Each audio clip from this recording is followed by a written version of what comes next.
वासुदेवाय। ओम नमो भगवते वासुदेवाय। ओम नमो भगवते वासुदेवाय। नारायणं नमस्कृत्य नरं चैव नरोत्तमं देवीं सरस्वतीं व्यासं ततो जयम् उदीरयेत्। नष्टप्रायेषु भद्रेषु नित्यं भागवत सेवया भगवती उत्तमश्लोके भक्तिर्भवति नैष्टिकी। ॐ अज्ञानतिमिरान्धस्य ज्ञानाञ्जनशलाकया चक्षुरुन्मिलितं येन तस्मै श्रीगुरवे नमः।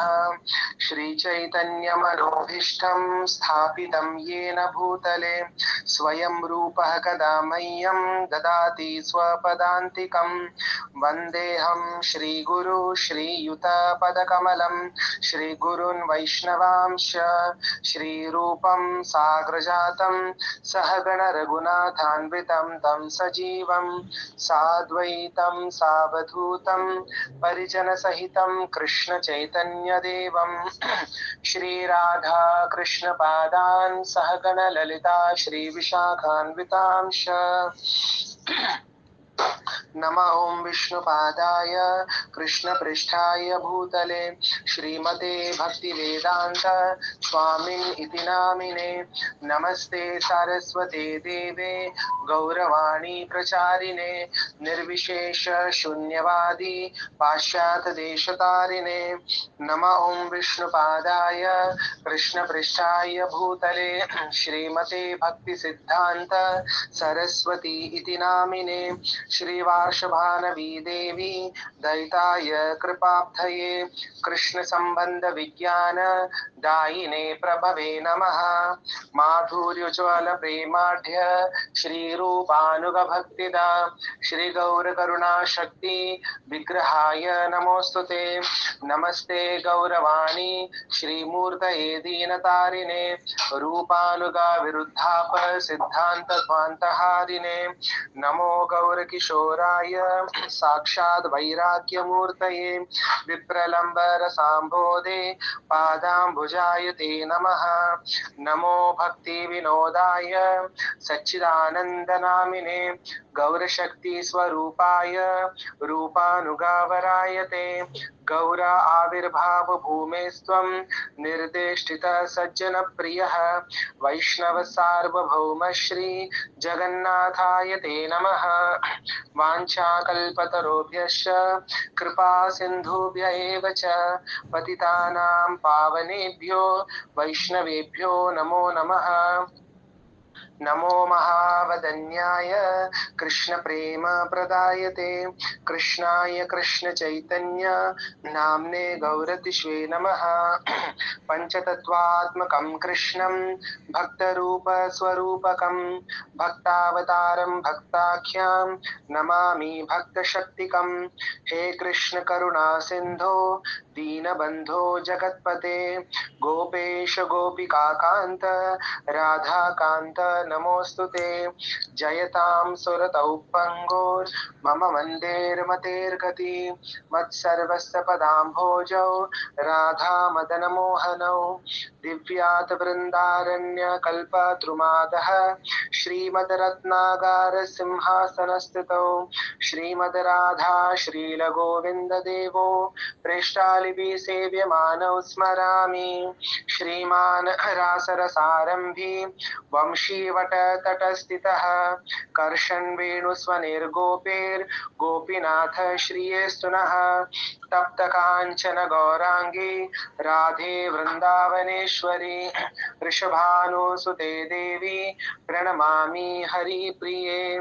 जय श्री कृष्ण चैतन्य प्रभु नित्यानंद श्री अद्वैत गदाधर श्रीवास आदि गौर भक्त वृंद। Hare Krishna Krishna Krishna Hare Hare Hare Ram Ram Ram Hare Hare. Hare Krishna Krishna Krishna Hare Hare Hare Ram Ram Ram Hare Hare Hare, Hare Krishna Krishna Krishna Hare Hare, Hare Ram Ram Ram Hare Hare. Everyone to our Shrimad Bhagavatam class. So पिछली बार हमने क्या डिस्कस किया था, कौन सा टॉपिक पे हमने चर्चा किया था? Anybody remembers? Radha Rani. No, वो उसके पहले बार था, उसके पिछले बार। Last Sunday what we discussed? हाँ, दामोदर लीला। यस, दामोदर लीला में to be specific we discussed about how Krishna. Anybody saying? हाँ सर, वो दोनों नल एंड मणि वो स्तुति गाते ना कृष्ण भगवान की, वो है उनके प्रेजिंग लॉर्ड, उसके बारे में लास्ट टाइम डिस्कस हुआ था।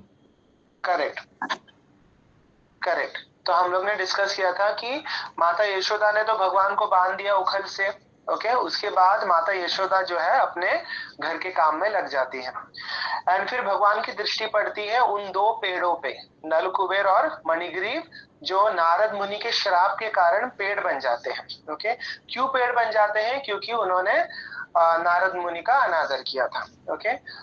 अपने धन और ऐश्वर्य के प्रमाद में वो क्या कर रहे थे, नग्न होकर नग्न स्त्रियों के साथ गंगा नदी में वो शराब पी रहे थे, ओके। और नारद मुनि वहां से गुजर रहे थे तो उन्होंने उनको प्रणाम तक नहीं किया, देखकर उन्होंने अनदेखा कर दिया। तो इसीलिए उनका उद्धार करने के लिए नारद मुनि ने उनको श्राप दिया कि क्या बन जाओ, तुम पेड़ बन जाओ, ओके। क्योंकि पेड़ क्या करते हैं, पेड़ कपड़े नहीं पहनते हैं, करेक्ट, और ये भी नग्न अवस्था में थे, शराब पिए हुए थे, तो क्या सही है क्या गलत है उसका बोध नहीं था उनको। तो उनका उद्धार करने के लिए नारद मुनि उनको श्राप देते हैं कि जाओ पेड़ बन जाओ, ओके। कहां पर पेड़ बनो? नंद महाराज के आंगन में, नंद महाराज के घर के आंगन में आप पेड़ बन जाओ, और वहां पर साक्षात भगवान जो है आपको दर्शन देंगे और भगवान की सारे लीलाओं का आप दर्शन कर पाओगे। और फिर उसी बात का स्मरण करते हुए भगवान ये सोचते हैं कि इन दोनों के साथ मेरा कोई लेना देना नहीं है, लेकिन क्योंकि नारद मुनि ने कहा है कि मैं इनका उद्धार करूंगा, भगवान स्वयं इनका उद्धार करेंगे, तो नारद मुनि के वचनों का मान रखने के लिए भगवान क्या करते हैं, उखल को खींचते हुए लेकर जाते हैं उन दोनों पेड़ों के बीच में, ओके। ये दोनों पेड़ जो है जुड़े हुए थे, ओके। तो बीच में जो गैप था उसमें से भगवान क्या करते हैं, उखल को खींचते हुए लेकर जाते हैं, और उखल जो है वो टिल्ट हो जाता है, और भगवान थोड़ा फोर्स अप्लाई करते हैं और ये दोनों पेड़ जो है धड़ाम से नीचे गिर जाते हैं। गिरने के बाद ये दोनों जो है नल कुबेर और मणिग्रीव, वो उन पेड़ के योनि में से मुक्त हो जाते हैं, ओके। और दोनों पेड़ के शरीर में से वो लोग बाहर निकलते हैं, और उनका शरीर कैसा था, अग्नि के समान, बहुत ही चमकदार, बहुत ही एफल्जेंट था। और फिर वो दोनों क्या करते हैं, भगवान की स्तुति करते हैं, ओके। भगवान से क्षमा प्रार्थना करते हैं और स्तुति करते हैं, और भगवान से अंत में भगवान से क्या प्रार्थना करते हैं, वाणी गुणानुकथने श्रवणो कथायाम हस्तौ च कर्मसु मनस्तव पादयोर्नः स्मृत्याम शिरस्तव निवास जगत प्रणामे दृष्टि सताम दर्शनेस्तु भवत्तनूना। वो कहते हैं अंत में कि हे प्रभु हमें एक ही वरदान दीजिए। क्या वरदान दीजिए? कि हम हमेशा हमारे जिह्वा से हमेशा आपके गुणों का, आपकी कथाओं का गुणगान करेंगे। श्रवणो कथायाम, कानों से हम आपकी हमेशा कथाओं को सुनते रहें। हस्तौ च कर्मसु मनस्तव पादयोर न स्मृत्याम, हाथों से हम क्या करें, हमेशा आपकी सेवा करते रहें। मन से क्या करें, आपके श्री चरणों का ध्यान करते रहें, ओके। मनस्तव पादयोर नः स्मृत्याम, शिरस्तव निवास जगत प्रणामे, हमारा जो शीश है, हमारा सिर जो है हमेशा आपके श्री चरणों में झुका रहे, प्रणाम करता रहे। और दृष्टि से हम क्या करें, आंखों से क्या करें, दृष्टि सताम दर्शनेस्तु भवत्तनूनाम। Very very very important line.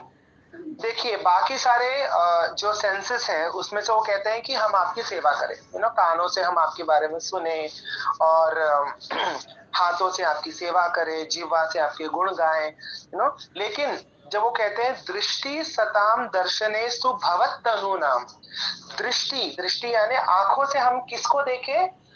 हम आपको नहीं, हम आपके भक्तों का दर्शन करना चाहते हैं, क्योंकि ये बहुत ही इंपॉर्टेंट एस्पेक्ट है डिवोशनल सर्विस में।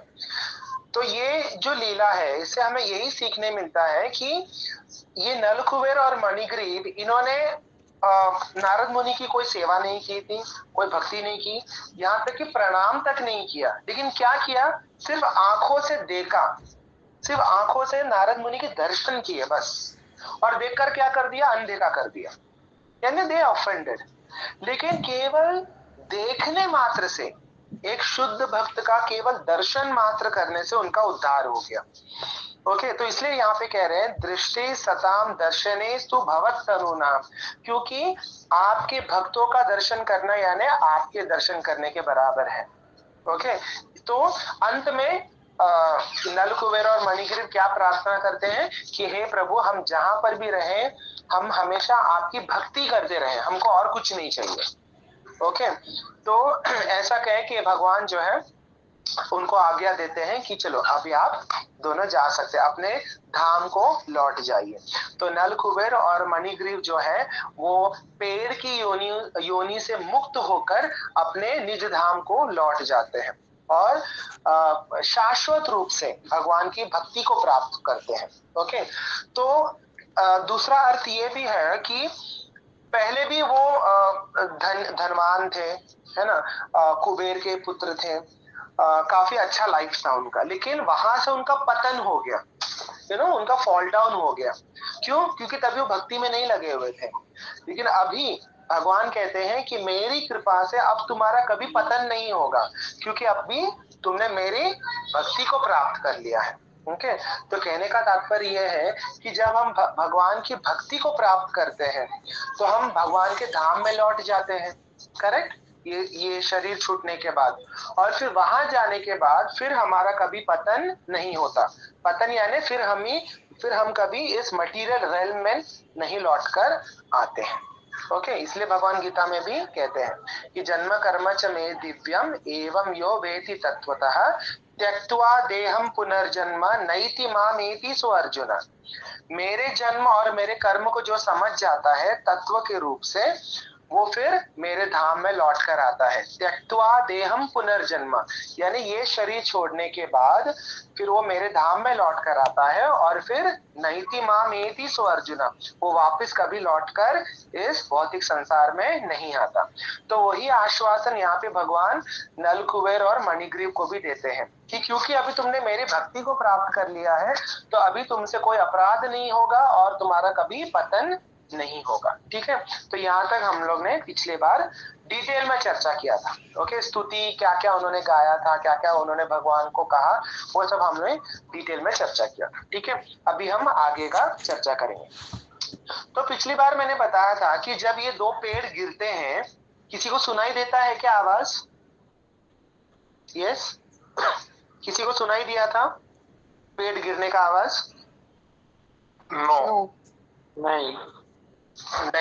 ओके, वो क्यों नहीं सुनाई दिया था? क्योंकि अभी ये दोनों प्रकट होने वाले थे पेड़ की योनि में से और वो भगवान की स्तुति करने वाले थे। तो भगवान उनको मौका देना चाहते थे कि ठीक है, तुमको जो कहना है कहो और फिर चले जाओ। ओके, और भगवान नहीं चाहते थे कि ये जो उनका जो संवाद है ये कोई भी देखे। ओके, कोई भी ब्रजवासी देखे, क्योंकि अगर पेड़ का गिरने का आवाज आया तो सब लोग भागकर आ जाएंगे, फिर भगवान का संवाद जो है इन लोगों के साथ नहीं हो पाएगा। ओके, इसलिए भगवान ने क्या किया, उस पेड़ के गिरने के आवाज को म्यूट कर दिया। ओके, अभी इतने बड़े बड़े स्ट्रॉन्ग पेड़ अगर गिरेंगे धड़ाम से अचानक से तो कितना बड़ा आवाज आएगा, राइट? लेकिन किसी को कुछ पता नहीं चला। लेकिन जैसे ही ये नलकुबेर और मणिग्रीव अपने धाम को लौट जाते हैं, ओके, अपने कुबेर जी के पास, अपने पिताजी के पास लौट जाते हैं, फिर ये आवाज आता है। ओके, तो भगवान ने क्या किया, अनम्यूट कर दिया। ओके, तो इन दोनों के लौट जाने के बाद, ओके, यानी ये सब स्तुति वगैरह सब हो जाने के बाद फिर वो आवाज सुनाई देता है सबको। ठीक है, तो जैसे ही पेड़ के गिरने का आवाज आया, सारे के सारे ब्रजवासी सब वहां पर भाग कर आते हैं। ओके, इंक्लूडिंग नंद महाराज। ओके, अभी नंद महाराज अपने काम में कहीं लगे हुए थे, तो यानी सोचिए वहां तक ये आवाज गया। ओके, तो नंद महाराज और बाकी सारे जितने भी ब्रजवासी हैं वो सब भाग कर आते हैं।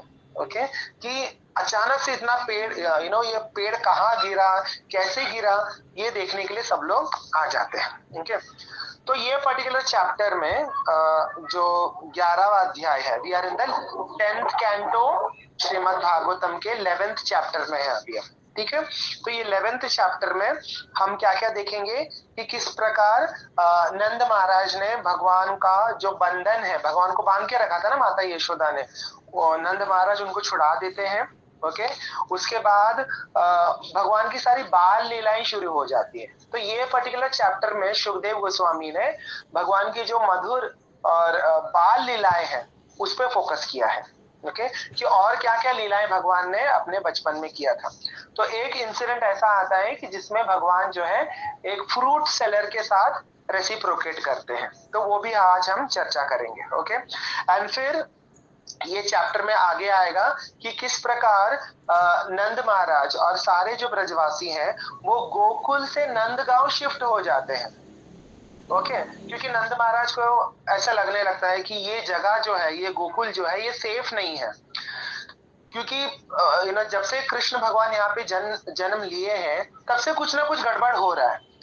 पूतना आ गई, शकटासुर आ गया, तृणावर्त आ गया, और आज तो इतना बड़ा पेड़ गिर गया।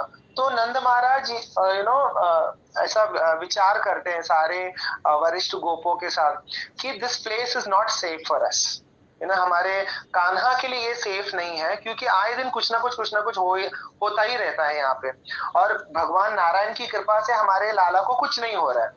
ये तो भगवान की कृपा है कि हमारा लाला बच जाता है हर बार, लेकिन हमें रिस्क नहीं लेना चाहिए। We should try to shift to some other safe place.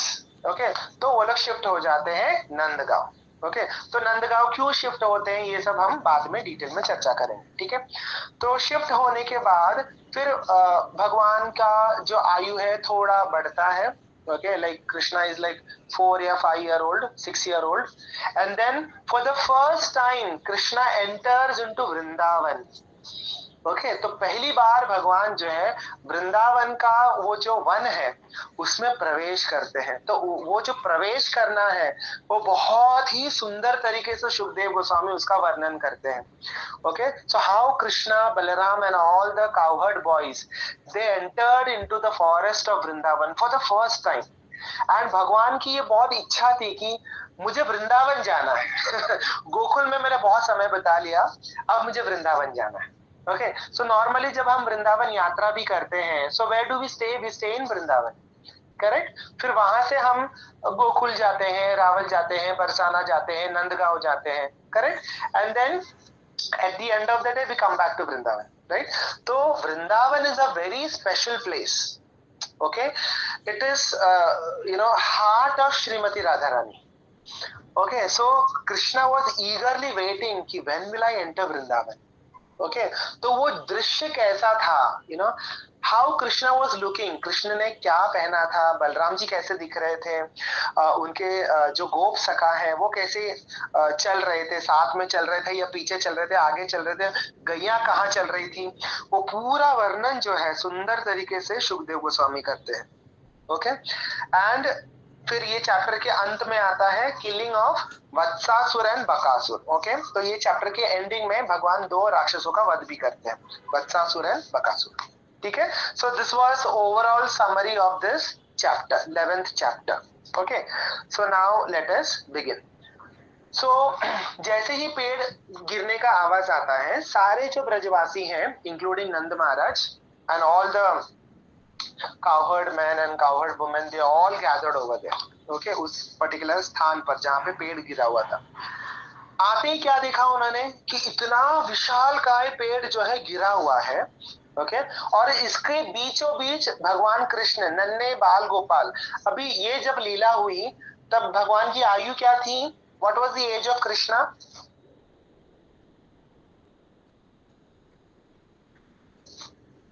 What was the age of Krishna? ये मैंने बताया था। You should remember all these details. 4 years, 4 साल के थे? नहीं, he was crawling ना। Sorry, कितने? 4 साल मेरे को लग रहा है। But he was crawling at that, ना वो तो चल तो नहीं सकते थे, तो less than that, not exactly, no ideas. So he was about to become 3-year-old.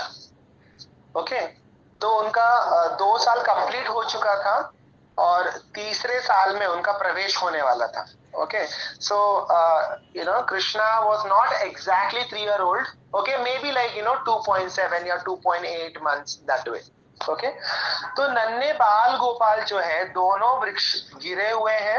Okay, इतना बड़ा वृक्ष, तो वी कैन इमेजिन उसके ब्रांचेस कितने बड़े रहे होंगे, उसका स्टेम कितना ब्रॉड रहा होगा, और उसके बीचों बीच खड़े रह के बाल गोपाल अभी भी बंधे हुए हैं. रस्सी निकली नहीं है, रस्सी अभी भी उखल से बंधी हुई है. ओके, तो बाल गोपाल जो है खड़े रहकर मुस्कुरा रहे हैं. ओके, नन्हे बाल Gopal. So you can imagine that. तो जैसे ही सारे ब्रजवासी वहां पे एकत्रित हो जाते हैं, वो सोचते हैं कि ये इतना बड़ा वृक्ष गिरा कैसे. ऐसा नहीं था कि कोई आंधी तूफान आया या बहुत बड़ा बारिश आ गया, फ्लड आ गया जिसकी वजह से पेड़ गिर गया. कुछ नहीं था, it was all normal. Okay, Deepavali वाला दिन था. ओके, क्योंकि दामोदर लीला जो है ये दीपावली वाले दिन हुई थी. ओके, तो it was a normal weather. Okay, ऐसा नहीं आंधी तूफान था, कुछ नहीं था, it was all normal. And सुबह जब नंद महाराज अपने घर से निकले थे तभी भी सब कुछ, एवरीथिंग वाज नॉर्मल ओनली, सारे वृक्ष वगैरह सब कुछ नॉर्मल थे. तो ये गिरा कैसे. So everybody was like bewildered कि इतना बड़ा वृक्ष गिरने का कारण क्या है. ओके, आंधी तूफान तो है नहीं. ओके, या ऐसा नहीं कि किसी बड़े बड़े हाथियों ने आके जोर लगाया और पेड़ गिर गया. तो एवरीबॉडी वाज थिंकिंग कि what could be the cause of this. Okay, तो जब ये लीला हुई वहां पर, ओके, बाल गोपाल तो अकेले थे, उखल में बंधे हुए थे, लेकिन वहां पर कुछ ब्रजवासी बच्चे, यानी भगवान के आयु के या भगवान से 1 या 2 साल बड़े जो बच्चे थे वहां पे आसपास खेल रहे थे आंगन में. तो उन्होंने ये सारा दृश्य देखा था.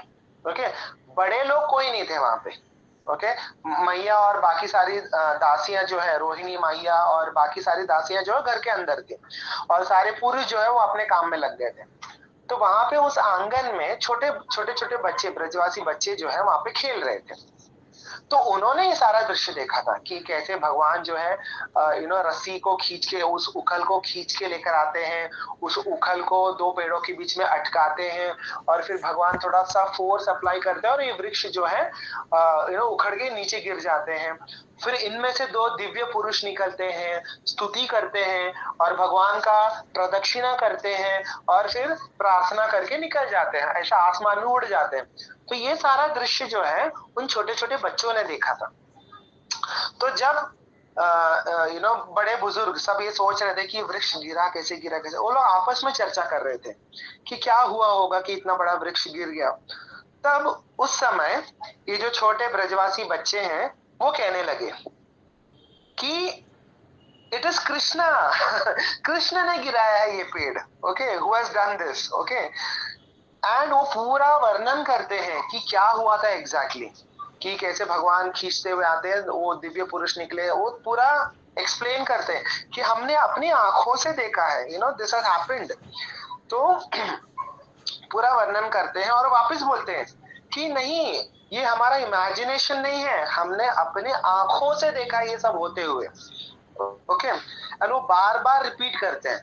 ओके, लेकिन इतनी बार रिपीट करने के बाद भी nobody was ready to believe them.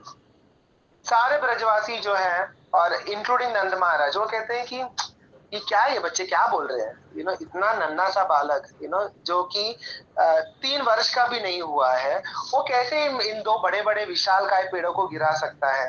इन दोनों पेड़ों को गिराने के लिए ऐसे बड़े बड़े हाथियों को बुलाना पड़ेगा, और कितने बार धक्का लगाने के बाद तब जाके गिरेगा. एक नन्हा बालक जो इतना कोमल है, जो अपनी मैया का दूध पीता है, वो कैसे वृक्षों को गिरा सकता है. तो सब लोग जो है वो बोल रहे थे कि नहीं, ये बच्चे ना कुछ भी बोले जा रहे हैं, कुछ भी बके जा रहे हैं, इनकी बातों का विश्वास मत करो. Okay, even Nand Maharaj was not ready to believe. Okay, लेकिन स्टिल दे वर थिंकिंग कि नहीं, क्या हुआ होगा. तब नंद महाराज के मन में आया कि जो भी हुआ हो, कम से कम नारायण, भगवान नारायण की कृपा से हमारे बच्चे को कुछ नहीं हुआ। ओके, पेड़ गिरा तो गिरा, ठीक है, जाने दो, लेकिन कम से कम हमारे लाला को तो कुछ नहीं हुआ, है ना। ये भगवान की बहुत बड़ी कृपा है हमारे ऊपर। लेकिन फिर भी ये बच्चे बोले जा रहे थे कि नहीं नहीं नहीं नहीं, ये लाला ने ही गिराया है। तो बोले कि नहीं, ये सब ये सब बकवास है, ये लोग कुछ भी बके जा रहे हैं। So because of intense प्रेम, विश्वनाथ चक्रवर्ती ठाकुर लिखते हैं, because of intense Prem, some could not believe, but some thought कि since Krishna was predicted to be equal to Narayana, this could have been done by him. Okay, तो हमने पिछले sessions में हमने चर्चा किया था कि जब भगवान का नामकरण होता है तो उस समय गर्ग मुनि जो है वो एक बात बोलते हैं नंद महाराज से कि आपका पुत्र जो है नारायण के समान है।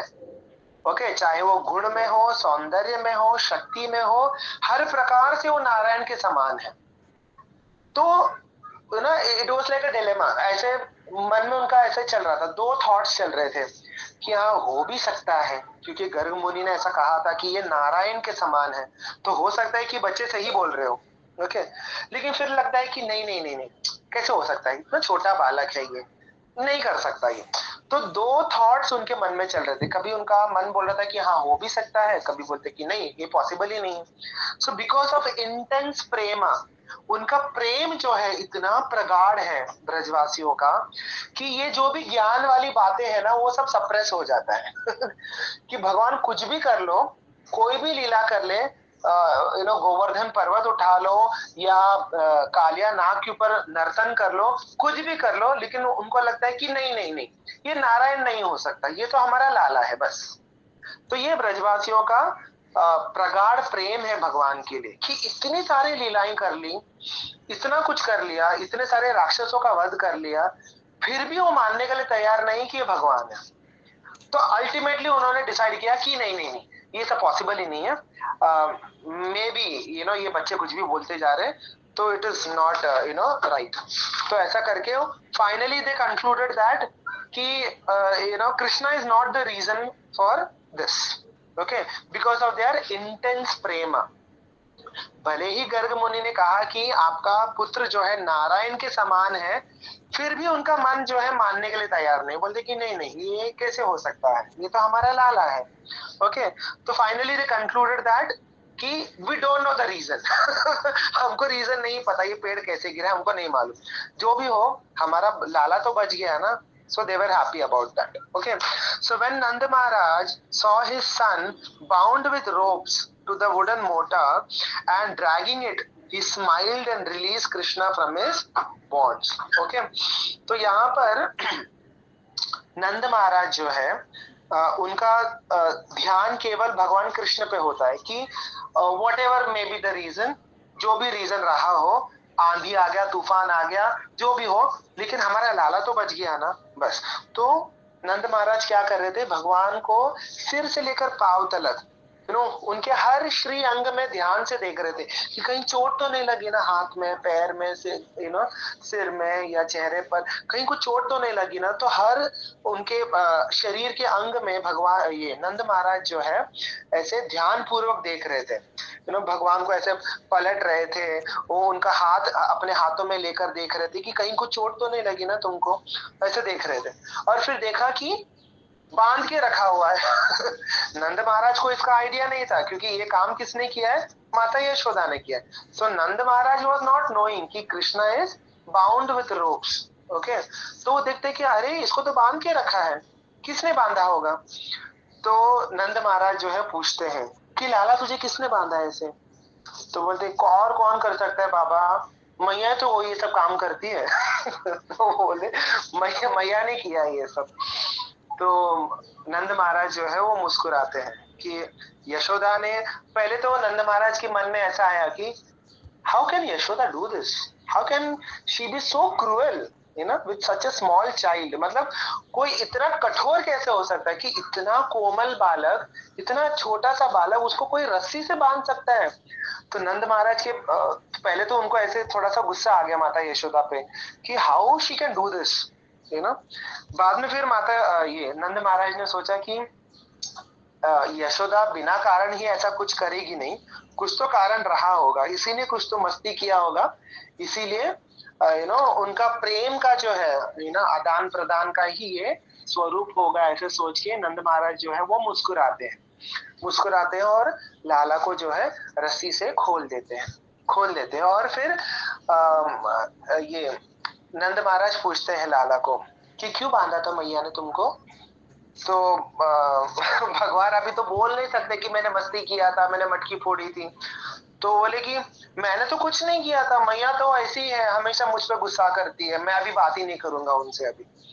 तो नंद महाराज भगवान को उठाते हैं अपने गोद में और अंदर लेकर जाते हैं। ओके, अंदर लेकर जाते हैं और उतने में माता यशोदा, अभी उनको भी आवाज आया था पेड़ के गिरने का, तो डर के मारे बाहर नहीं आ रही थी। देखिए माता का प्रेम, वो ये सोच के परेशान हो रही थी कि पेड़ जो है मेरे लाला के ऊपर गिरा होगा, अब किस मुंह से मैं जाऊंगी नंद महाराज के सामने।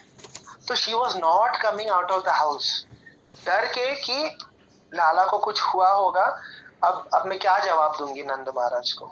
जब उनको पता चलेगा कि मैंने उसको बांध रखा था, ऐसे धूप में खड़ा रखा था और फिर पेड़ गिर गया, तो मैं किस मुंह से नंद महाराज को देखूंगी। तो she was just crying inside, वो रोई जा रही थी। उतने में नंद महाराज जो है नन्हे कृष्ण को लेकर अंदर आते हैं और बालक को सही सलामत देखते ही मैया जो है एकदम प्रफुल्लित हो जाती है, खुश हो जाती है, उनकी आंखों से झरझर आंसू निकलने लग जाते हैं और वो लाला का आलिंगन करने जाती है। उतने में लाला जो है बोलते नहीं मुझे मत छुओ, तुम्ही ने मुझे बांधा था ना, अब क्यों आ रही हो गले लगाने, मैंने बात करूंगा। तो माता यशोदा और रोने लग जाती कि मैं क्या इतनी बुरी हूँ, ऐसा करके आप तुम मुझसे बात भी नहीं करोगे, ऐसा करके मैया यशोदा और रोने लग जाती है। तो एक तरफ मैया यशोदा रो रही है, एक तरफ लाला जो है वो गुस्सा करके बैठे, मुंह फुलाकर बैठे हुए हैं।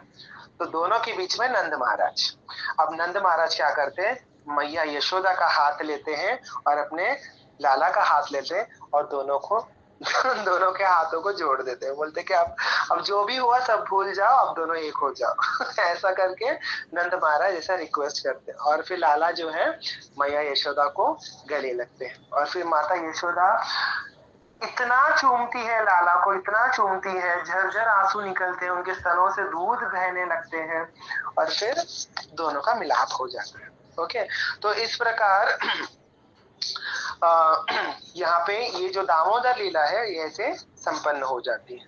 ओके, तभी आगे सुखदेव गोस्वामी कहते हैं, अभी आगे भगवान का जो बाल लीलाएं हैं, और भी भगवान ने बहुत सारी लीलाएं की है, उसका वर्णन करना शुरू करते हैं। ओके, तो सुखदेव गोस्वामी कहते हैं, गोपी भी स्थोभितो नट्याद, जो वृंदावन की जो गोपियां हैं, यानी जो वरिष्ठ गोपियां, अभी तो लाला छोटे हैं, 3 वर्ष के हैं। ओके, लेकिन जो बाकी जो माता यशोदा के एज के जो गोपियां हैं, वो क्या करते हैं, भगवान बालवत क्वचित, भगवान को, कौन है कृष्ण, साक्षात पर ब्रह्म है, साक्षात परमेश्वर है, भगवान है, षड ऐश्वर्यों से पूर्ण है, लेकिन उनको क्या समझती है, बालवत क्वचित, एक बाल समझती, एक छोटा बालक समझकर क्या बोलती है,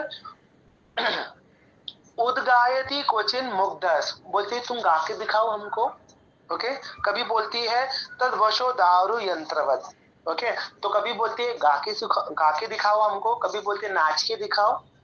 तो सुखदेव गोस्वामी यहाँ पे कहते हैं कि गोपियों ने भगवान को अपने प्रेम से ऐसे वश में कर लिया था, मानो भगवान नहीं कि वो कोई क्या है, दारू यंत्रवत, दारू यानी कोई लकड़ी का खिलौना हो, जैसे पपेट हो। तो भगवान जो है इन गोपी जनों के हाथों के कठपुतली बन गए थे, उनके प्रेम के कारण भगवान उनके इतने वश में आ गए थे कि साक्षात परब्रह्म, जिनके आगे सारे देवी देवता, यहाँ तक कि ब्रह्मा जी, शिव जी, नारद मुनि, सनक सनातन, सारे ऋषि मुनि जो है सिर झुकाते हैं, योगी जन उनके ऊपर ध्यान करते हैं, वो परब्रह्म जो है आज गोपी जनों के आगे एक कठपुतली की तरह नाच रहे हैं, दारू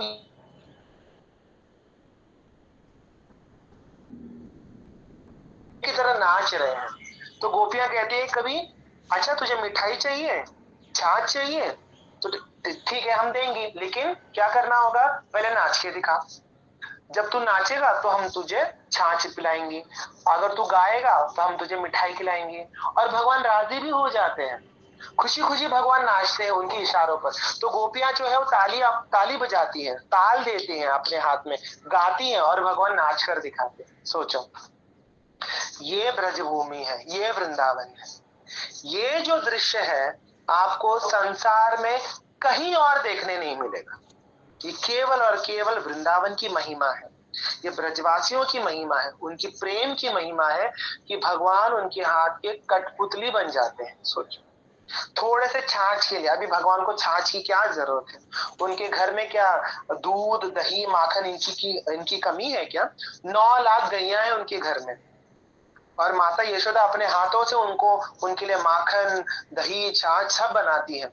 लेकिन फिर भी इन गोपियों के प्रेम के वशीभूत होकर भगवान नाचने के लिए तैयार हो जाते हैं। ऐसे ठाकुर आपको और कहाँ मिलेंगे, ऐसे भगवान आपको और कहाँ मिलेंगे? कोई भी देवी देवता ऐसा आपके लिए नहीं करेगा। ये केवल और केवल कृष्ण ही ऐसा कर सकते हैं। ना ब्रह्मा जी कर सकते हैं, ना शिव जी कर सकते हैं, ना स्वयं नारायण कर सकते हैं। नारायण के सामने तो सब लोग सिर झुका के खड़े हो जाते हैं, लेकिन यहाँ पे भगवान ब्रज में वही नारायण यहाँ पे ब्रज में क्या कर रहे हैं, गो के हाथ की कठपुतली बनकर नाच रहे हैं, उनको गाना गाकर सुना रहे हैं, अपने तोतली आवाज में उनको गाना सुना रहे हैं। और भगवान अपनी कमर हिलाते हुए नाच कर दिखाते हैं कि बस ऐसा नाचू चलेगा। पूछते भी हैं कि और नाचू मैं, कि और नाचोगी तो दोगी क्या, ऐसा भगवान पूछते भी हैं। बस हो गया इतना नाच लूं, अब दोगी मुझे छाछ, ऐसा भगवान पूछते हैं उनको। तो यही जो वर्णन है ये रसखान जी अपने कविता में करते हैं, अपने पद में करते हैं। तो हम वो भी देख लेते हैं। रसखान जी के बारे में I hope you all know who he was Raskhan ji. कितनों को नहीं पता? Just raise your hands. नहीं पता रसखान जी कौन है? जस्ट हर्ड हिज नेम, नाम सुना है। वहाँ पे अच्छा, कुछ गार्डन, हाँ गार्डन कुछ है ना वृंदावन में बहुत बड़ा। हाँ हाँ, हम लोग वहाँ गए थे। हाँ, गोकुल में बहुत सुंदर हाँ, ब्यूटीफुल ब्यूटीफुल। हाँ हाँ, वेरी ब्यूटीफुल, या। So let me give you a small introduction about Raskhan ji. Okay, अभी रसखान जी से रिलेटेड 2 स्टोरीज हैं, 2 वर्जन्स हैं। Okay, whichever you want you can accept. तो रसखान जी he was a typical Muslim. Okay, he was staying somewhere in Delhi. Okay, Delhi के आसपास कहीं रहते थे वो। ये कथा है कुछ 300-400 साल पहले की कथा है ये, ठीक है। तो Raskhan ji was a devout Muslim. Okay, अपने उनका जो रिलीजन है उसको ऐसे बहुत ही मेटिकुलसली फॉलो करने वाले व्यक्ति थे। ओके, एक बार वो एक पान की दुकान में जाते हैं। Okay, now there are 2 versions. Okay, I will tell you the first version. एक बार वो पान की दुकान में जाते हैं पान खाने के लिए, ठीक है। और वो पान का दुकान जो था वो एक हिंदू का था, और उस व्यक्ति ने, उस दुकानदार ने भगवान कृष्ण का एक चित्र, एक पेंटिंग अपने दुकान में लगाया हुआ था। वो भी बाल कृष्ण का था वो। ओके, तो बाल कृष्ण, वो पेंटिंग ऐसा था कि बाल कृष्ण जो है नंगे पांव, अभी भगवान ब्रज में चप्पल तो नहीं पहनते है ना, तो भगवान जो है गैया चरा रहे हैं और उनके पैरों में कोई चप्पल वगैरह कुछ नहीं है, और हाथ में बांसुरी है, नन्हे बाल गोपाल, ठीक है। तो जैसे ही दृष्टि पड़ी रसखान जी की, पहले उनका नाम कुछ और था। ओके, तो रसखान जी की दृष्टि जैसे ही इस पेंटिंग पे पड़ी, वो एकदम मंत्रमुग्ध हो गए। बोले कि इतना सुंदर बालक कौन है ये? ओके, और गैया चरा रहा है वो भी जंगल में, और उनकी दृष्टि पड़ी भगवान के चरणों पे कि ये जंगल में गैया चरा रहा है, लेकिन उसके पैर में कुछ चप्पल वगैरह क्यों नहीं है? इसके पैर में तो लग जाएगा, इतना ये बच्चा तो इतना कोमल लगता है, तो इसके पैर में चप्पल क्यों नहीं है? तो रसखान जी ने उस दुकानदार से पूछा कि ये किसका चित्र है ये? तो बोले ये हमारे भगवान है कृष्ण, कृष्ण बोलते हैं उनको, उनका नाम कृष्ण है। बोले अच्छा, बहुत सुंदर है, लेकिन पैरों में चप्पल चप्पल क्यों नहीं पहनी है? बोले कि अभी दुकानदार को तो ये नहीं मालूम था कि चप्पल क्यों नहीं पहनी है। बोले बस ऐसे ही है पेंटिंग मुझे नहीं मालूम क्यों क्यों नहीं पहनी। तो रसखान जी बोलने लगे कि इसकी माँ जो है, इसकी माँ को जरा भी फिक्र नहीं है कि इतना नन्हा बालक है, उसको जंगल में छोड़ दिया, वो भी गाय चराने के लिए, ऊपर से पैर में कुछ पहनाया भी नहीं है। तो बोले अच्छा ये कहाँ मिलेंगे? तो अभी दुकानदार बोले कहाँ मिलेगा, अभी मैं क्या उत्तर दूं? तो उन्होंने कहा कि अच्छा ये वृंदावन में मिलेंगे आपको वृंदावन में रहते हैं कृष्ण, जो है वृंदावन में रहते हैं। तो इतना प्रेम आ गया वो चित्र को देखकर कि रसखान जी बोलने लगे कि मैं वृंदावन जाऊंगा और इस बालक को ढूंढूंगा और ढूंढ के मैं उसको चप्पल पहनाऊंगा, तो मैं यहाँ से चप्पल लेकर जाऊंगा इस बालक के लिए। ओके, मैं इसको चप्पल देकर मैं आ जाऊंगा बस। तो तभी मतलब वो बोलते हैं ना, भगवान जिसको आकर्षित करना चाहते हैं, फिर वो कैसे बच सकता है चाहे वो मुस्लिम हो, हिंदू हो, कोई भी रहने दो, वो फिर बच नहीं सकता भगवान के सौंदर्य और भगवान के प्रेम से। तो ये रसखान जी इतने मंत्र मुग्ध हो गए, इतने प्रेम में पड़ गए भगवान के, कि उन्होंने छोटे छोटे चप्पल तैयार की, मोजड़ी जो होते हैं वो तैयार की, और वो मोजड़ी लेकर वो निकल पड़े वृंदावन की ओर।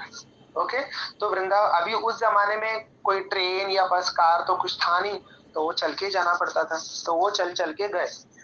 तो जैसे ही वृंदावन पहुंचे तो बोले कि एक ब्रजवासी को पकड़ा, बोले कि कृष्ण कहाँ मिलेंगे? तो बोले कौन कृष्ण?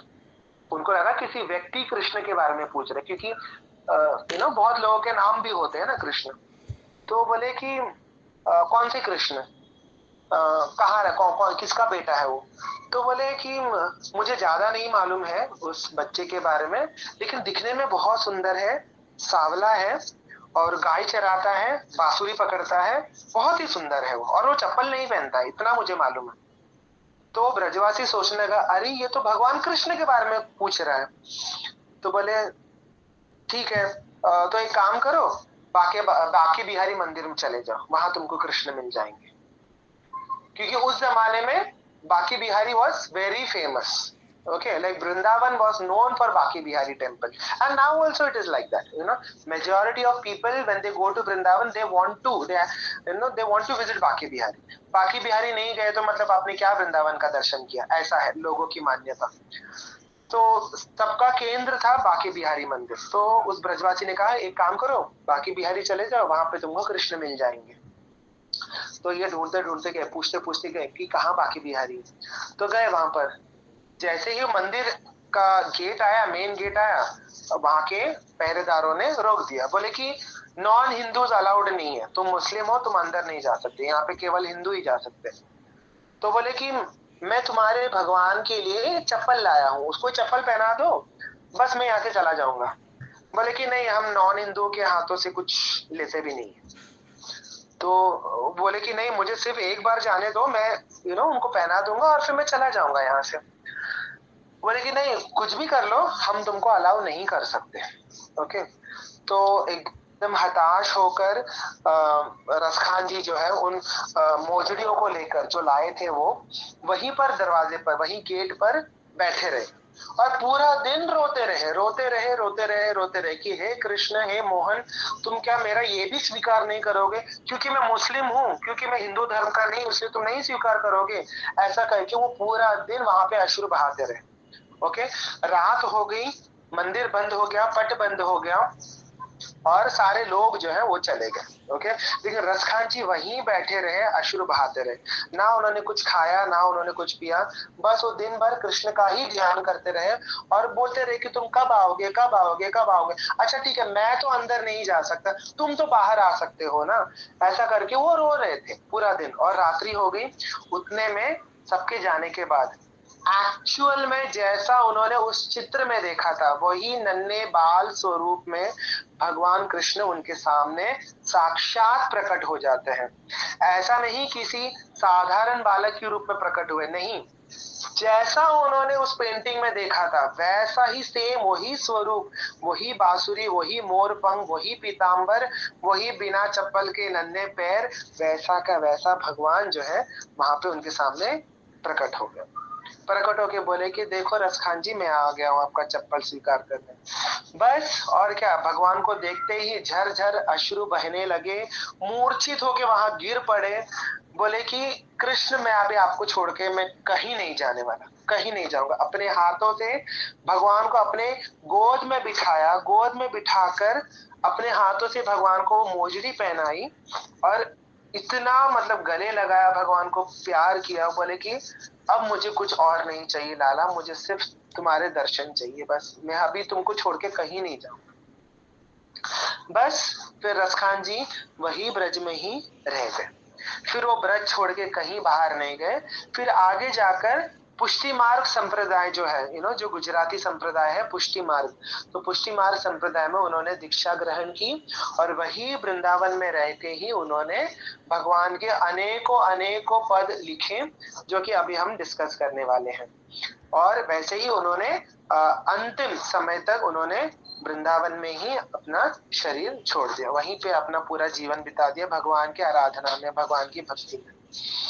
तो वृंदावन जो है ये संतों की भूमि है, ये घूमने फिरने वाली जगह नहीं है, कि हम जाएंगे थोड़ा घूम फिर के आएंगे, थोड़ा फोटो वोटो खींच लेंगे, थोड़ा गोलगप्पे खा लेंगे, आ जाएंगे, नहीं। वृंदावन जाना है तो संतों का आशीर्वाद पाने के लिए जाना है, क्योंकि संतों की भूमि है। कितने कितने लाखों हजारों संत वहां रहे हैं और भगवान को प्राप्त किए हैं। ऐसे संतों का आशीर्वाद पाने के लिए हमें वृंदावन जाना चाहिए, उनके समाधि स्थल पर जाना चाहिए और चाहिए उनसे कि हे महात्मा, हे वैष्णव श्रेष्ठ, हे वैष्णव ठाकुर, हमें कृष्ण प्रेम प्रदान करो, ऐसी याचना करनी चाहिए। तो वृंदावन क्यों जाना चाहिए? वृंदावन हमें भीख मांगने के लिए जाना चाहिए। क्या भीख मांगना है? कि हमें कृष्ण प्रेम का भिक्षा प्रदान करो। हमको लगता है कि जब भी हम किसी संत महात्मा को वहां देखते हैं, ऐसा लगता है कि अरे कितने गरीब है, कैसे सिचुएशन में रह रहे हैं। गरीब वो नहीं है, गरीब हम हैं। हमारे पास सब कुछ है, घर है, गाड़ी है, सब कुछ है, लेकिन फिर भी हम भिक्षुक हैं, फिर भी हम भिखारी हैं। क्यों? क्योंकि हमारे पास कृष्ण प्रेम नहीं है। और वो जो धन है, अमूल्य धन जो है, उन ब्रजवासियों के पास, उन संत महात्माओं के पास। तो उसका भिक्षा मांगने के लिए हमें वृंदावन जाना चाहिए। ओके, वृंदावन घूमने फिरने वाला जगह नहीं है। वृंदावन जाना चाहिए प्रेम प्राप्त करने के लिए, भगवान से लगाव हो जाए, भगवान से हमारी प्रीति बढ़ जाए हमारी, इसीलिए हमें वृंदावन जाना चाहिए। तो ये हो गया एक वर्जन, ठीक है।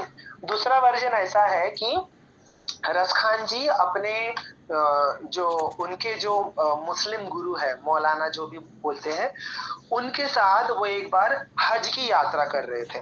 ओके, हज में जा रहे थे। तो उस जमाने में ऐसा था कि अगर आपको हज में जाना है तो आपको मथुरा वृंदावन से होकर जाना पड़ता है, you have to go via Mathura Vrindavan. तो जब मथुरा आने वाला था, जब वृंदावन आने वाला था, तब उनके गुरु ने, जो मुस्लिम गुरु थे, उन्होंने रसखान जी को सतर्क किया कि देखो, हिंदुओं का धर्म स्थल आने वाला है, ओके, धार्मिक स्थल आने वाला है, यहाँ पे बच के रहना। यहाँ पे काला सांप रहता है, ओके। उस काले सांप ने अगर तुझे डस लिया ना, तो तू गया काम से, तेरी जिंदगी बर्बाद हो जाएगी। तो इसलिए यहाँ वहां मत देखना, ओके। मेरे पीछे पीछे चलते आना, यहाँ वहां देखने की जरूरत नहीं है। गलती से भी अगर तूने उस काले सांप को देख लिया तो गया फिर काम से। ऐसा उन्होंने वार्निंग दे दिया वृंदावन प्रवेश करने से पहले। तब रसखान जी के मन में आया, काला सांप, ऐसा कैसा काला सांप? और सांप को देखकर क्या हो सकता है, मतलब ऐसा क्या है, ऐसा कौन सा सांप है ये?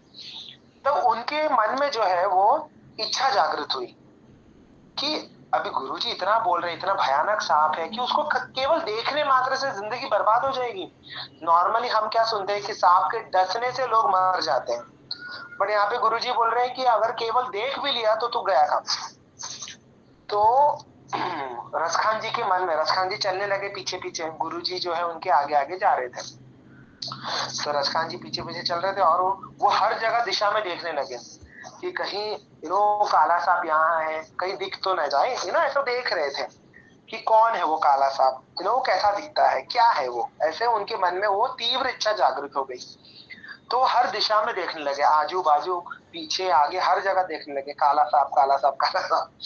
अभी भगवान जैसे गीता में कहते हैं, ये यथा माम प्रपद्यन्ते ताम सदैव भजाम्यहम्, जिस प्रकार तुम मुझे अप्रोच करोगे मैं भी तुमको ऐसा ही रेसिप्रोकेट करूंगा। तो अभी इनके अंदर तीव्र इच्छा जागृत हो गई कि मुझे वो काला सांप को देखना है, कौन है ये। ओके, तो भगवान भी रेडी हो गए कि ठीक है, तुझे मुझे देखना है ना, तो ठीक है मैं तुझे दर्शन देता हूँ। तो जब हम वृंदावन जाते हैं तो हमारे अंदर वो तीव्र इच्छा होनी चाहिए, वो इंटेंस डिजायर होना चाहिए कि प्रभु आप दर्शन दो, कब आप दर्शन दोगे, कब मैं आपको देखूंगा, कब मेरे नयन जो है वो बोलते ना कृतार्थ होंगे। तो ये तीव्र इच्छा हमारे अंदर होनी चाहिए, क्योंकि ऐसा नहीं कि चलो ठीक है मंदिर घुमाएंगे, थोड़ा दर्शन कर लिया हो गया। वो इंटेंस डिजायर होना चाहिए कि Krishna I want to see you. Obviously हम फोर्स तो नहीं कर सकते भगवान को, लेकिन हमारे अंदर वो बोलते हैं ना, वो अर्ज होना चाहिए कि मुझे भगवान को देखना है, कब भगवान दर्शन देंगे, वो तीव्र इच्छा हमारे अंदर होनी चाहिए। सो अब इनके अंदर वो इच्छा थी, गुरुजी आगे आगे चल रहे थे, तो उतने में यमुना जी आ गई, यमुना जी का घाट आ गया। तो जैसे ही यमुना जी का घाट आ गया, अचानक से बांसुरी की आवाज दूर से सुनाई देने लगी। अब ये सिर्फ इन्हीं को सुनाई दे रही थी, उनके गुरु को नहीं सुनाई दे रही थी। Okay, because his Guru was least interested. Okay, तो वो आगे आगे चल रहे थे। अब उनको वो बांसुरी की धुन जो है उनको अभी वो एकदम ये करने लगे, आकर्षित करने लगी कि ये कहाँ से आवाज आ रहा है, ये इतना अट्रैक्टिव ट्यून म्यूजिक कहाँ से आ रहा है। तो हर दिशा में वो देखने लगे।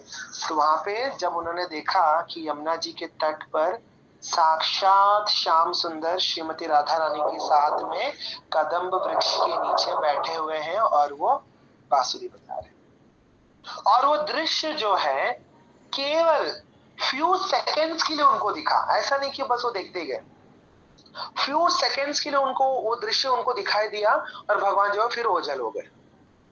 तो जैसे भगवान अदृश्य हो गए, वो ऐसा तड़पने लगे कि कहाँ गया वो लड़का, कहाँ गया वो सावरा लड़का, कहा। उसके साथ उसकी बेगम भी थी। ओह, अभी वो मुस्लिम था तो वो बेगम बोल रहा था राधा रानी को, क्योंकि उसके साथ उसकी बेगम भी बैठी हुई थी। वो तो और 1000 गुना और सुंदर थी उससे।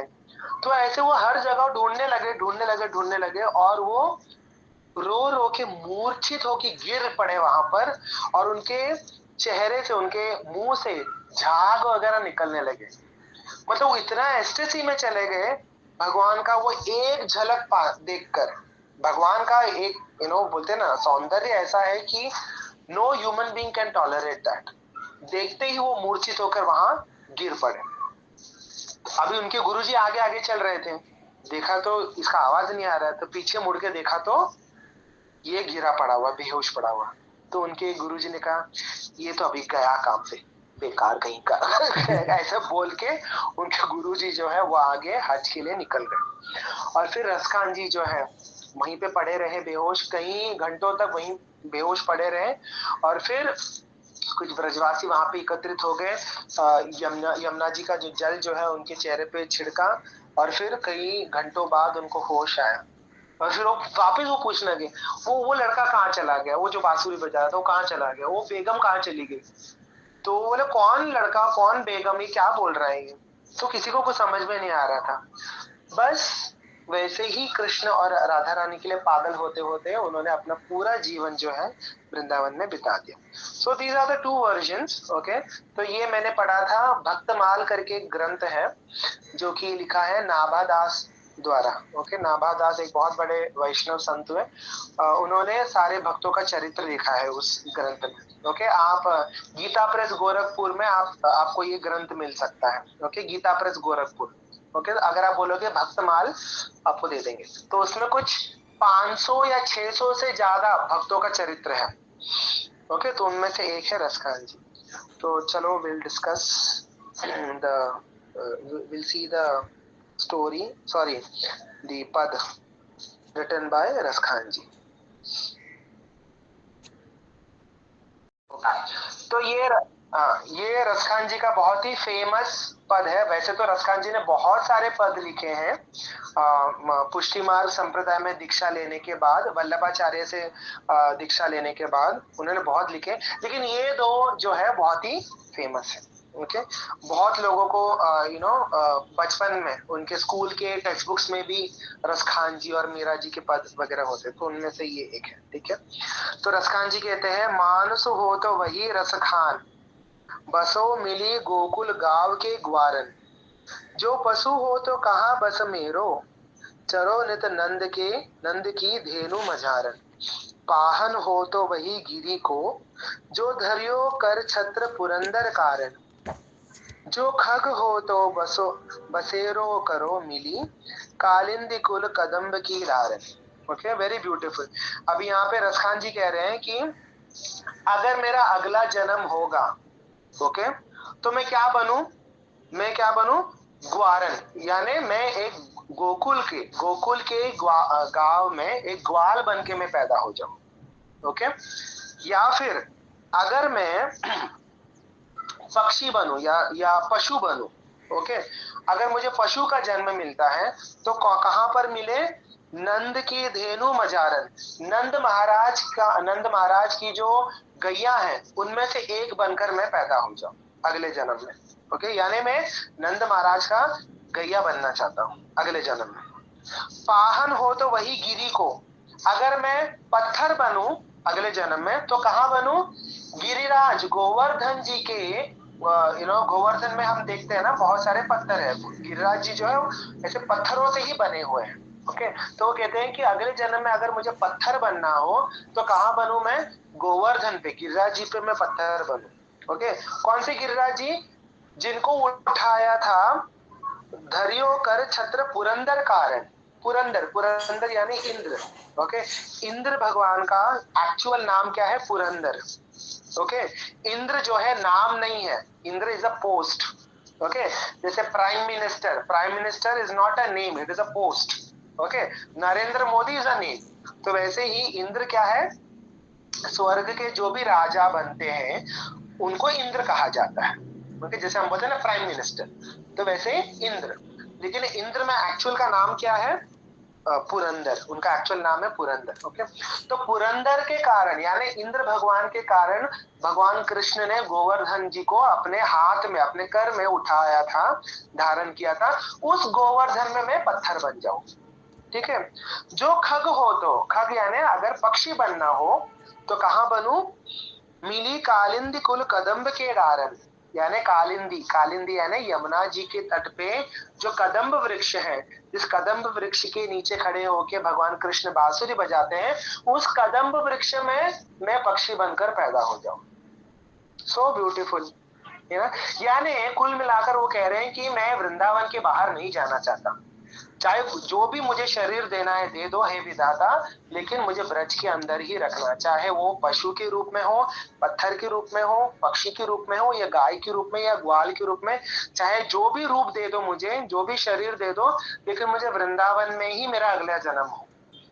ठीक है, ऐसा ही प्रार्थना हमें भी करना चाहिए ना भगवान से, कि अगर हमारा अगला जन्म हो तो ब्रज में हो, हम ब्रजवासी होकर पैदा हो जाए।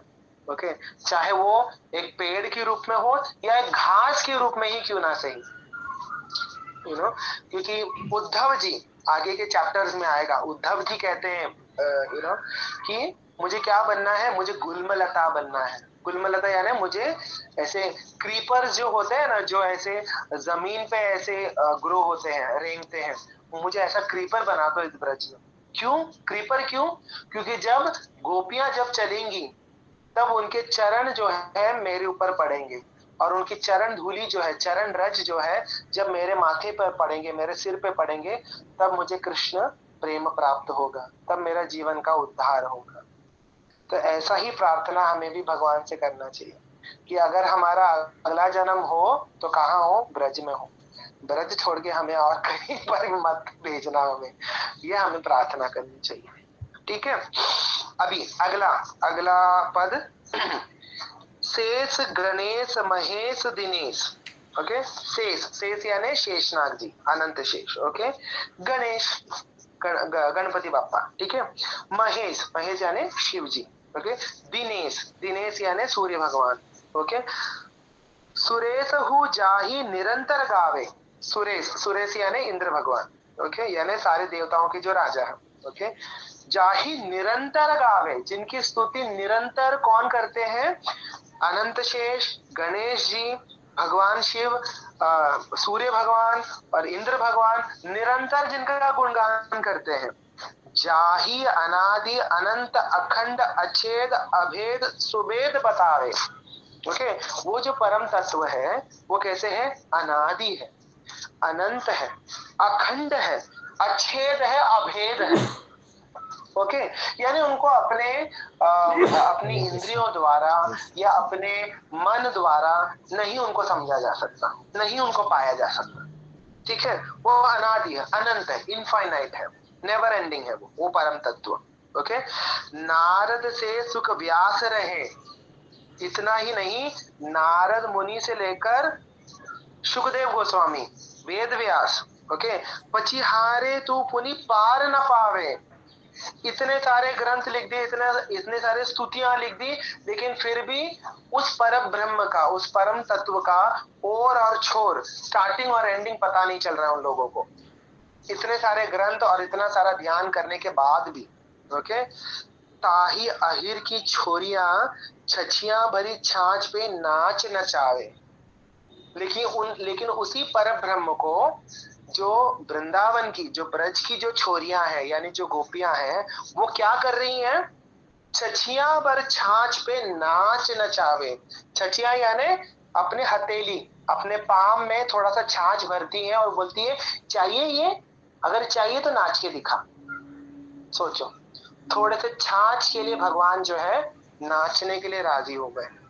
कौन से भगवान, वही जो अनंत है, अनादि है, अखंड है, अछेद है, अभेद है, जिनके बारे में नारद मुनि, सुखदेव गोस्वामी, वेद व्यास, गणेश जी, अनंत शेष, महेश, गणेश, दिनेश, कोई भी उनका जितना गुणगान करे वो खत्म नहीं हो रहा। उस परम ब्रह्म को गोपियां क्या कर रही है, छछियां भर छाछ पे नाच नचा, उस परम ब्रह्म को नचा रही हैं, एक खिलौने की तरह। छाछ चाहिए, नाच के दिखा, मिठाई चाहिए, गा के दिखा। ये वृंदावन है, ये ब्रज है।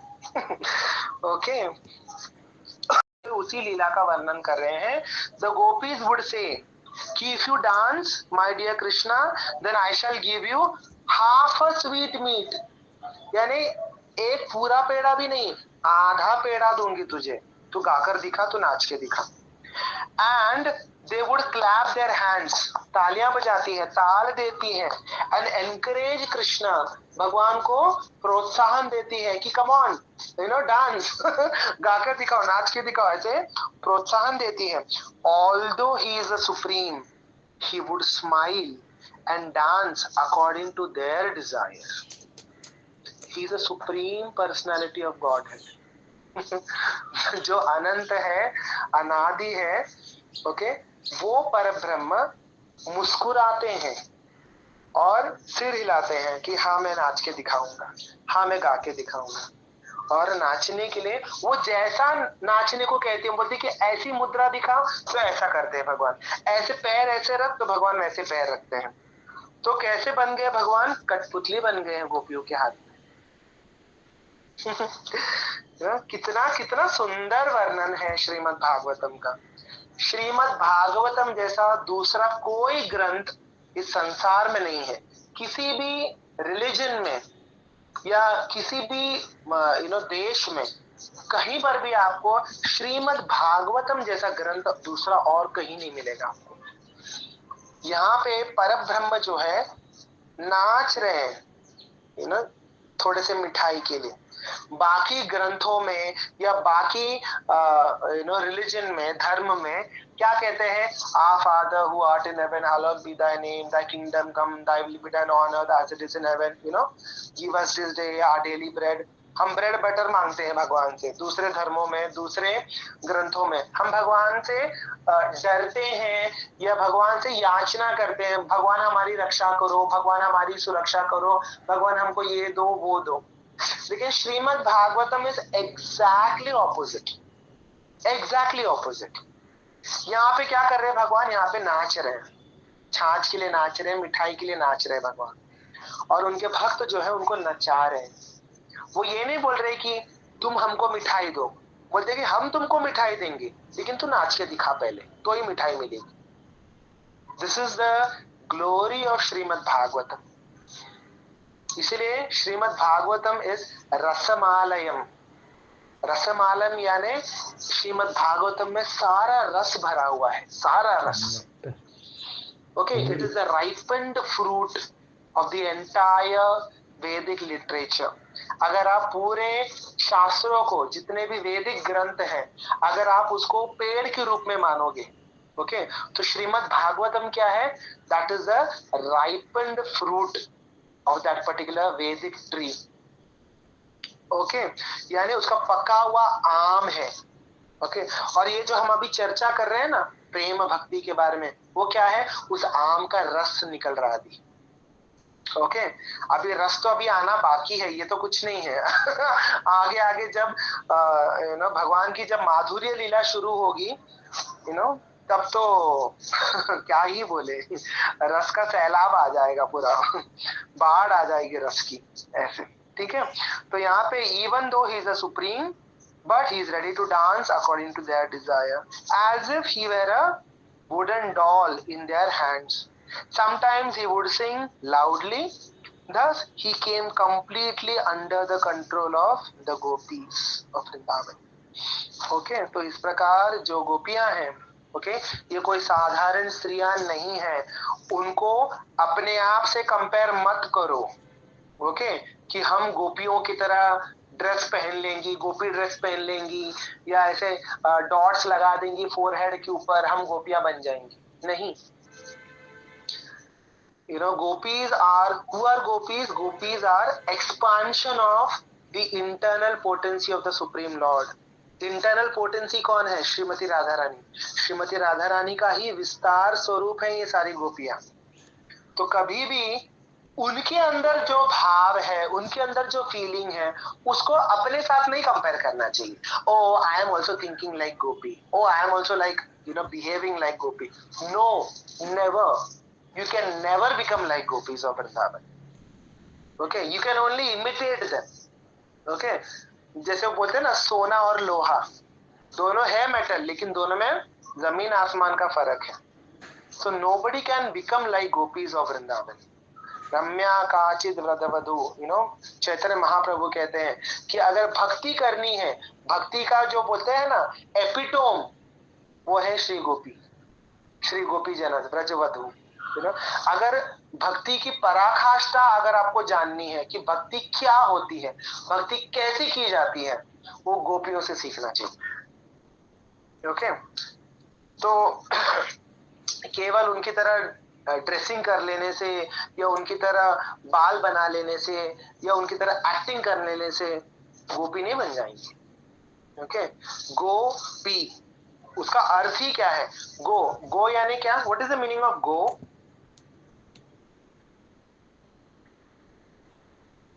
What is the meaning of go? जैसे हम बोलते हैं ना गोपाल, हाँ, इंद्रिया, सेंसेस। ओके, दूसरा अर्थ होता है गैया। सो गो का दो अर्थ होता है, एक तो गैया और एक है इंद्रिया। ओके, तो एक अर्थ ऐसा निकलता है कि जो गैयों का ध्यान रखती हैं, वो गोपियां हैं। और दूसरा क्या है? गोपी यानी जिसने अपने सारे इंद्रियों को कृष्ण में लगा दिया हो।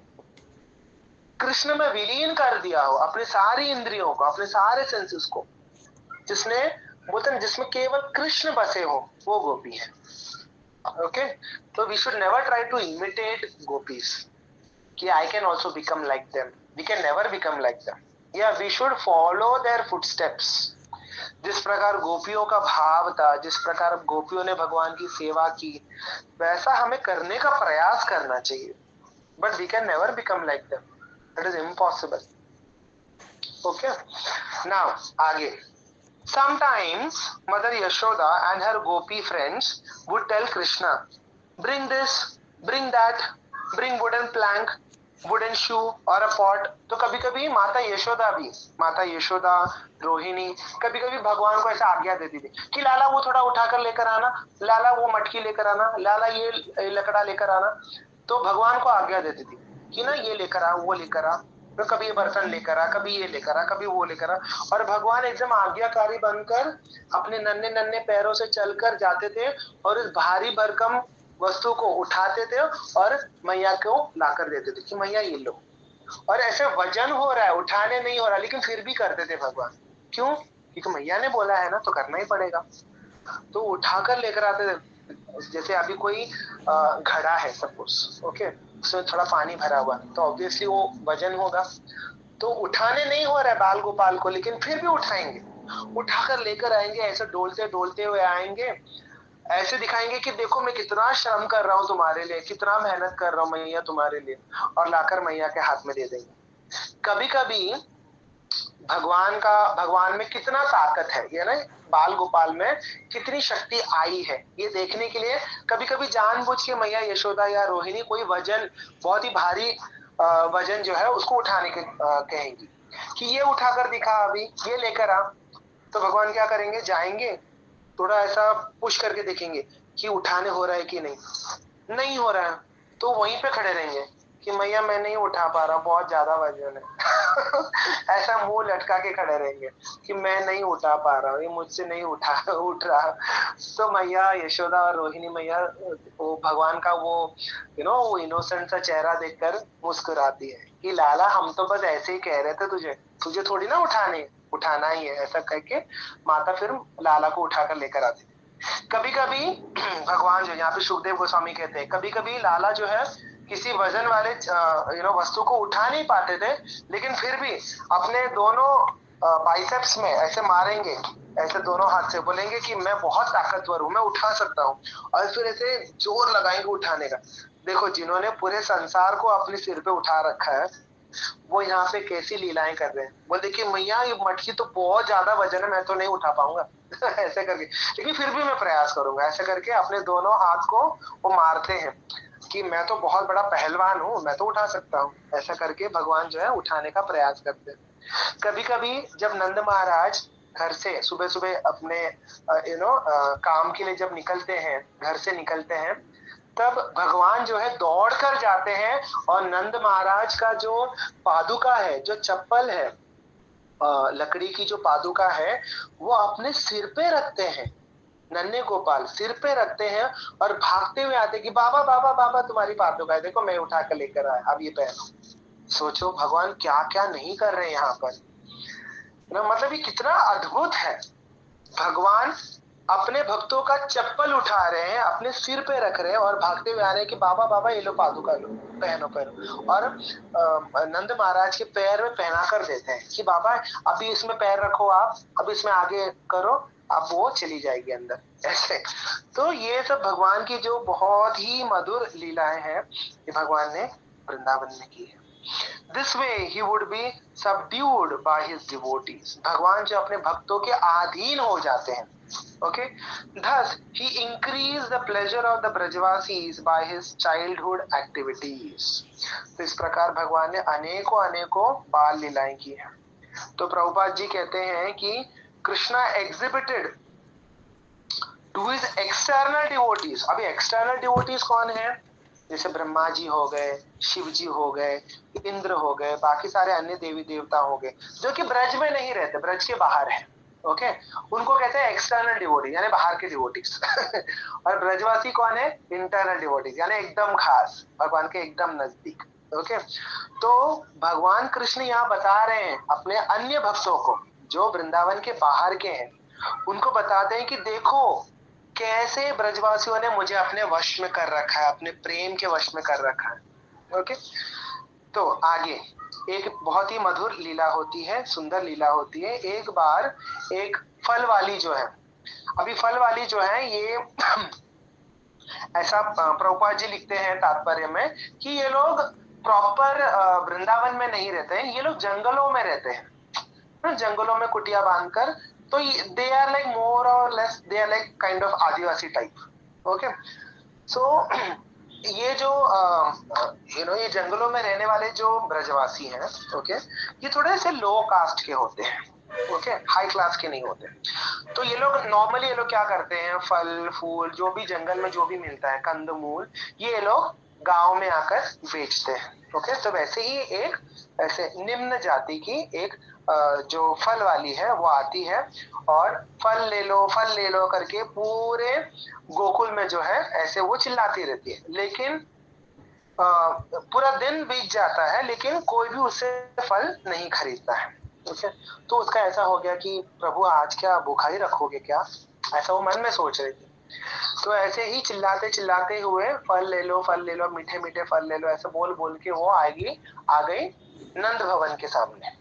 ओके, तो जैसे ही फल का नाम सुना कि मीठे मीठे आम ले लो, सेब ले लो, अंगूर ले लो, तो बाल गोपाल जो है वो एकदम अलर्ट हो गए, अरे मुझे खाना है फल। तो तुरंत भगवान जो है नंद भवन से बाहर आ गए और इस फल वाली से पूछने लगे कि मुझे फल दे दो।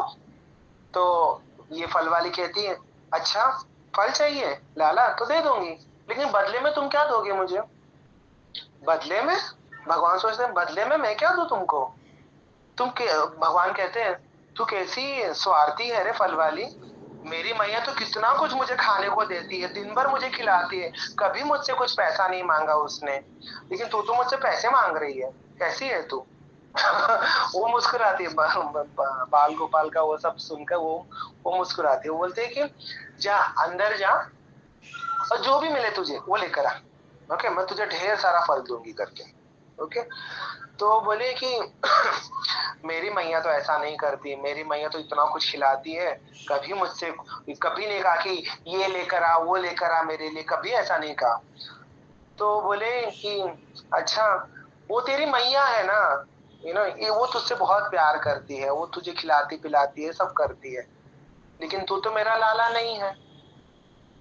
तो भगवान कहते हैं तो उसमें क्या है, मैं तो तेरा भी लाला बन जाऊंगा, तू बस मुझे फल खिला दे बस। तो भगवान कहते हैं तो ये फल वाली कहते तू कैसे मेरा लाला बन सकता है, तू तो यशोदा रानी का बेटा है, बड़े घर का बेटा है, मैं तो नीच कुल की हूँ। तो भगवान कहते हैं ऊंच नीच ये सब मुझे नहीं मालूम, ओके, तू भी मेरी मैया ही है। ऐसा करके भगवान जो है तुरंत जाकर उनके गोद में बैठ जाते हैं उस फल वाली के। बस भगवान को गोद में बिठाते हुए ऐसे परमानंद की अनुभूति हुई और ऐसा प्रेम उमड़ आया भगवान के लिए, भगवान का स्पर्श पाते ही बोले कि लाला तू सब कुछ ले ले मुझसे, मुझे कुछ नहीं चाहिए, ये सारा जो कुछ भी है ना फल, ये सब तेरा ही है, तू सब ले ले करके। तो लाला बोले नहीं नहीं, तू पहले तो मांगी थी ना मुझसे, मैं लेकर आता हूँ, तू रुक जा यहाँ पे करके भगवान अंदर जाते हैं। अंदर जाकर थोड़ा सा जो धान्य है, थोड़ा सा ग्रेन्स जो है वो अपने हाथ में भरकर लेकर आते हैं। लेकिन जैसे ही अंदर से बाहर गेट तक आते हैं, लाला का छोटा सा हाथ होता है, छोटे से हाथ में कितना ही धान्य आएगा, और ऊपर से उनके हाथ में जो गैप था, उंगलियों के बीच में जो गैप था, उसमें से सारा धान्य जो है वो गिरता जा रहा था। तो गिरते गिरते गिरते गिरते वो गेट पर आ गए भगवान, देखा तो केवल 1 या 2 दाने बचे हुए थे। तो भगवान कहते कि देख मैया, मैं तेरे लिए कितना सारा लेकर आया हूँ धान्य। तो बोले बता जरा कितना लाया है। तो देखा, हाथ खोल के देखा तो 1 या 2 दाने बचे हुए थे।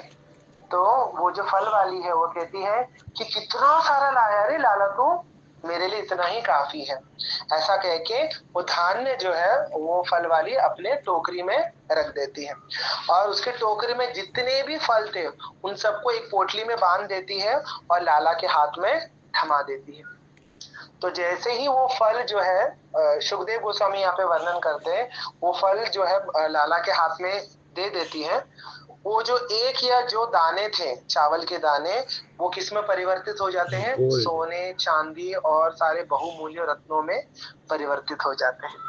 ओके, तो सुखदेव गोस्वामी ऐसा वर्णन करते हैं, लेकिन हमारे आचार्यगण बताते हैं कि जब वो घर जाती है उस उस 2-4 दानों को अपने टोकरी में रखकर वो अपने घर चली जाती है, और वो जाते जाते इतनी मग्न हो जाती है कृष्ण में कि वो कहते हैं कि कृष्ण ले लो, दामोदर ले लो, मधुसूदन ले लो, मोहन ले लो। पहले क्या बोल रही थी? आम ले लो, सेब ले लो, अंगूर ले लो, तरबूज ले लो। लेकिन अब वो क्या कह रही है? अब वो इतनी बावरी हो गई भगवान के प्रेम में, वो रास्ते भर में चिल्ला रही है कि मोहन ले लो, कृष्ण ले लो, गोविंद ले लो, दामोदर ले लो, मधुसूदन ले लो। ऐसे चिल्लाते चिल्लाते वो अपने घर को पहुंची। घर में पहुंचते ही जब उसने टोकरी खोला, टोकरी खोलते उसमें सारे रत्न मिले उसको।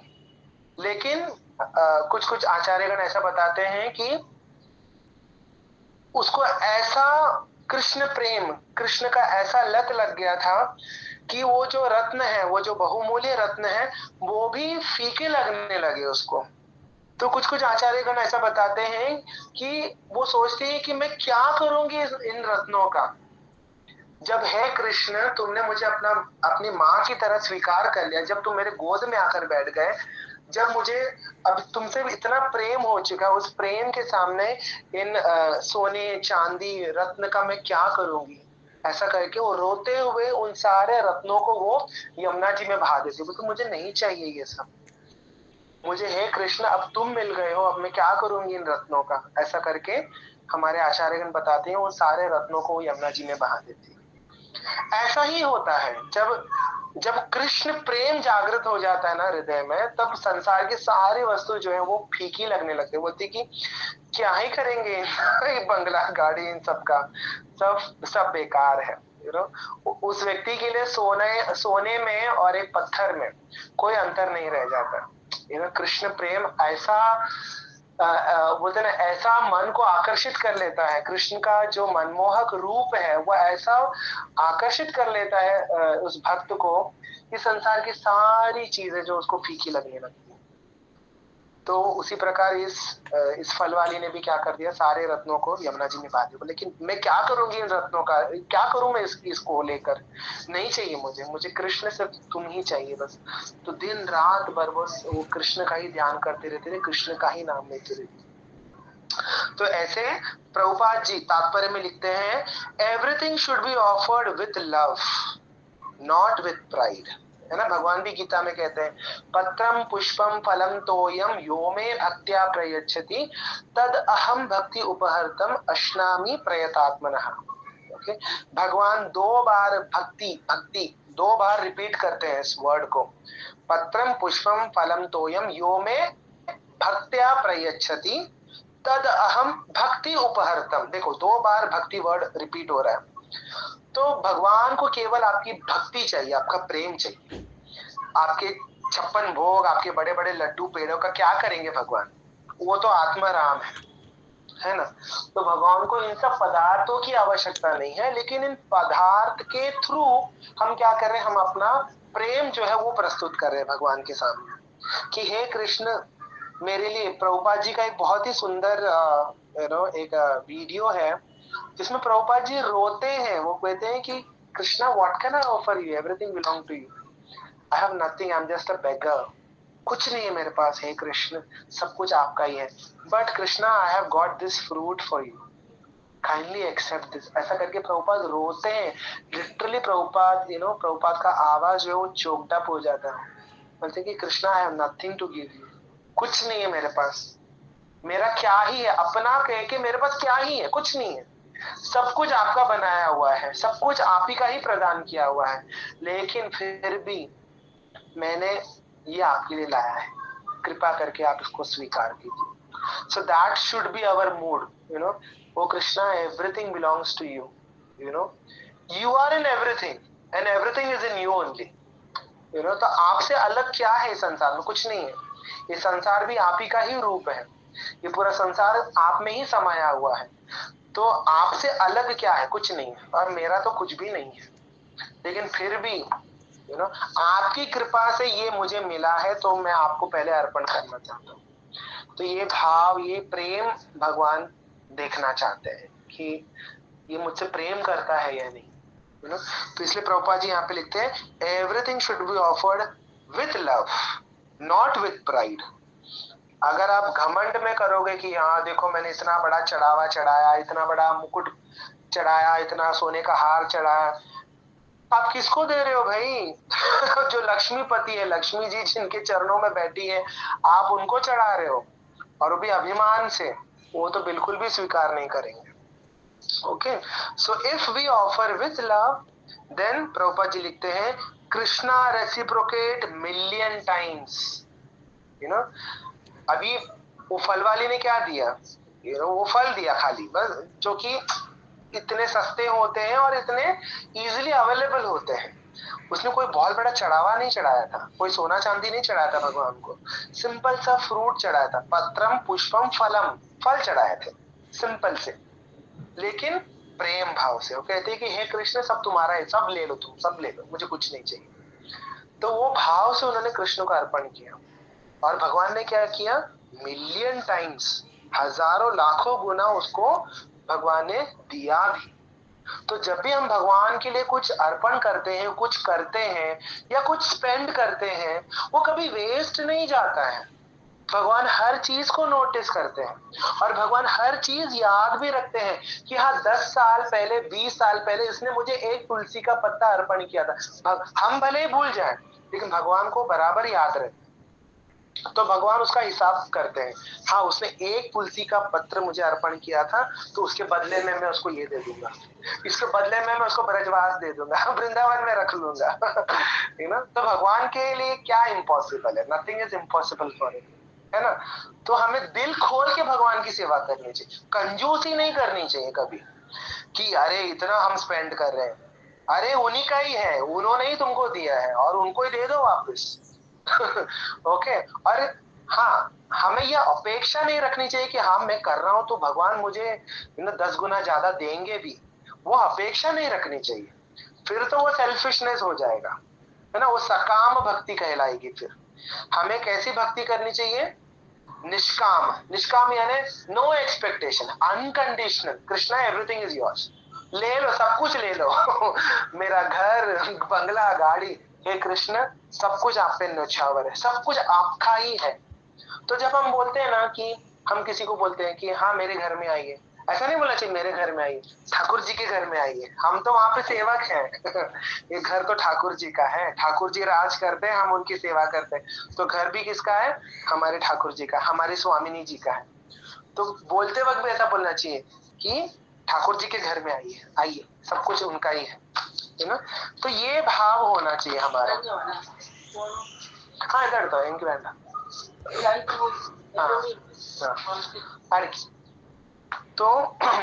तो ये भाव होना चाहिए। तो कभी एक्सपेक्टेशन नहीं रखना चाहिए कि हाँ I am spending so much, मैंने जन्माष्टमी के लिए इतना बड़ा खर्चा किया, तो बदले में भगवान भी मेरे लिए कुछ करेंगे, बड़ा बंगलो देंगे मुझको।